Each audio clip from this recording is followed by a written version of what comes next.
I wanted to give you a quick update on some changes to 501 this term, spring of 2020. Um, and particularly if you have already taught the course, just to point out some of the changes so that you can update your syllabus or also see the changes that are in the generic shell. So one of the things that has been a little bit confusing to students in the past has been the columns. So I switched them around a little bit so they know what to read and watch prior to class, and then what assignments must be turned in, and then this is just a reminder field that says you should be working on, this and that. Okay, so that's a simple change, I think. And then here, I noticed that last time we taught the class, there was a little bit of mix-up with this. Something that's worked for me, we need to create their e-portfolio in TaskStream, and they need to share a link with you. And so I created a Google Doc for my class and shared the link here and on Canvas so that they could cut and paste their link in there to their e-portfolio. That was open for the class session. We gave them time to do it in class and help people after class if they needed it. And then you can unshare with them so that those links all remain private. But one thing I noticed is this the Google Doc that's embedded here is just a sample. So if they all use that, then we have every class section signing in, and then that gets really unwieldy. So you'll want to either just take this out and collect the ePortfolio links a different way, or create your own specific Google Doc link. So I'm probably going to just take that out so it's not confusing, but I want people to see that that's one option of gathering them, so you can quickly just click on all the links at the end of the term to see if and verify that students have turned in everything that they needed to turn in order to give them the points for that submission. So that's one quick change. The other one involves the IRIS modules, and you'll see the first one is here on EL student. And last term, they did 4 modules and no points were given. And we started to see students confused by doing something that there was no points for, and sort of demotivated them. By the end, we had much fewer students actually doing them. So I moved some points around, reduced the faith integration points just a little bit so we could give 2 points for each module. So you'll see that point shift. And then I create, so in Canvas, now instead of it being a 0-point activity, it is a 2-point activity for each week there. So I think hopefully that will, they'll see the importance of completing them. And then also if you can tie them to class activities or discussions, that's great. So that's one thing that you'll see.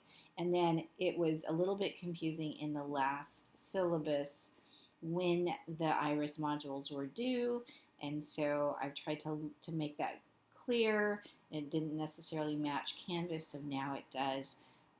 They're due in week 3, 4, 5, and 6. So they have a module for most of the weeks actually. So it should be aligned here. So that's that. I think the schedule pretty much remained the same. There was some clarity needed, some discrepancy between what the syllabus said and what Canvas said. My preference in our class was that they had to turn in their part 3 to Canvas for their signature assignment week 7, and also turn it in on TaskStream week 7. In the previous version, it had been week 8, and so in some places it said week 7, and some places it said week 8. So I hope I've gotten rid of everything that says week 8 for a signature assignment, and the rationale behind that is it's easier to, in my opinion, to grade it on TaskStream and then go back and forth. If they get a grade in Canvas, sometimes they're sort of not motivated to turn it into TaskStream, and then you don't quite know if people have done so. So we've kind of said, well, I'm not going to grade it in Canvas until I see it in TaskStream, and that doesn't work perfectly, but it has helped to get people to turn it into TaskStream. Because this is the first time they're dealing with TaskStream and the DRF and the ePortfolio, we spent a lot of time last time actually doing that section with them. So creating the ePortfolio with them, clarifying what goes there and the difference between that and the DRF. And then when it came time, week 7, for them to upload, we made sure that we had some time in class to assist people who had not yet uploaded the entire signature assignment to TaskStream. Again, it didn't work perfectly, but it helped a little bit. Right? And then I just kind of cleaned some margins up, some alignment that was kind of just formatting issues there. And so you'll also see, oh, I see I didn't correct it, so I'm going to do so now. In this section where field work, I removed something that said, here it's I see something there. It's still here in this one, but I took it off of Canvas and in the other ones as well, where it says to please attach your reflection paper to the signature assignment paper, the observation forms. I didn't think that that's necessary, so I removed it from here, but certainly you can leave it in if that's important to you. But for me and Dr. Dollins, I felt like the signature paper was one thing, and I could see they were turning it in 2 different places, so it seemed a little redundant to have it and also attach the signature assignment paper. So I tried to clarify that. And then this, I think the signature assignment has stayed the same for the term. There's been no changes in that, besides just clarifying that everything is due week 7 as my preference, so that things can get graded and I can follow up with students who didn't turn things into TaskStream in a timely manner.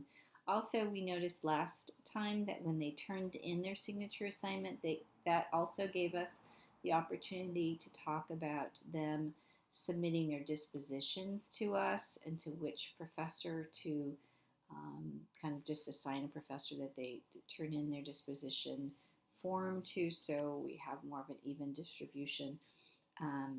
But some of them were not sure what that was and were confused, so we did that also at the same time they turned in TaskStream, or turned in the signature assignment. We had them do the dispositions, so I think that was also helpful. Okay, the lesson planning lesson has stayed the same. We'll talk a little bit more about the collaborative part of that as we get going in the term. Faith integration is the same. That's really a freedom for you to do faith integration as you'd like, as long as it relates to the course content. And there are materials that we used that related to Christian ethics and decision making as sort of the theme of the course. And some of the case studies we used each week to kind of talk through what would be a Christian worldview and how would that play into decision making on some common things that might come up in the K-12 environment. So I think that was really practical and also allowed them to take a look at it. Here's where the IRIS modules, this is a new section that just clearly delineates when everything is due and that points are given to that, and they are to upload a copy of their assessment answers to the module. And I think some of this content is really helpful to solidify, since we don't talk about all the issues of classroom management in class, there's just too much content. It is helpful to have them do the modules. There's a couple of little changes in the technology integration assignment. There are 2 parts, and so in Canvas I separated those out. for a particular reason. Students are doing their presentations all along from week 3 on, 3 to 6, and they're graded for their presentation 10 points and their technology reflection 4 points. Um, if they and that's due week 6. So it was helpful to give them points and credit and release those grades for the 10 points as they earned them. I felt. And then this section was just a little bit clearer. We attempting to clarify. In the past, it just said that they had to have an element such as text-to-speech or screen reader. And we found that students didn't always do that or know the practicality of that. So we changed it a little bit just to clarify. So the addition is giving them some examples of things that they need that they could include in their presentation, such as closed captioning on the presentation in Google Slides, or how to embed video materials within, or using other multiple means of representation. So pulling in also UDL strategies within the presentation. So we just sort of broadened it a little bit, and we found that that's really one of the areas where students didn't get a lot of points because they didn't move outside of just, oh, I created Google Slides. So you might have to push them that we actually created a document to give them some ideas about some technology and how they could use the closed captioning during the presentation as they spoke and what that might be look like. So I can share that with you as we get a little bit closer. But so I just in Canvas, these are 2 separate assignment as far as points go, but it really reads the same. In this section, I just kind of clarified some of the wording is all there. Speaking of the EL assignment, one of the things that was pointed out to us by Dr. Dollins is in California, the preference for language is EL instead of ELL. And we got sort of, there's some publications that sort of indicate why that preference is, but where possible, I switched that out so it says EL instead of ELL, and I can share with you sort of the rationale as we go along. But that's one of the changes. And then I just adjusted the points, but still our total is 100 points. You'll notice I pulled down 1 point from the EL assignment from 15 to 14 and took some points from the faith integration. So they still have weekly points for faith integration, but gave them some points for the IRIS module. So I think that will help to clarify. And then I just cleaned up some margins and stuff. But I think everything else is pretty much the same in the course. In Canvas, I have hopefully aligned the language of EL versus ELL. There was still some old language related to Sakai, so that's been adjusted to Canvas, and I tried to just align when the assignments were due for signature assignment and just make it a little bit easier to maneuver in. So anyway, those are the changes, and I hope that's helpful. And if you have other questions, I know we'll be meeting, or at least be available for you to chat with, but I just wanted to give you some updates. Thanks.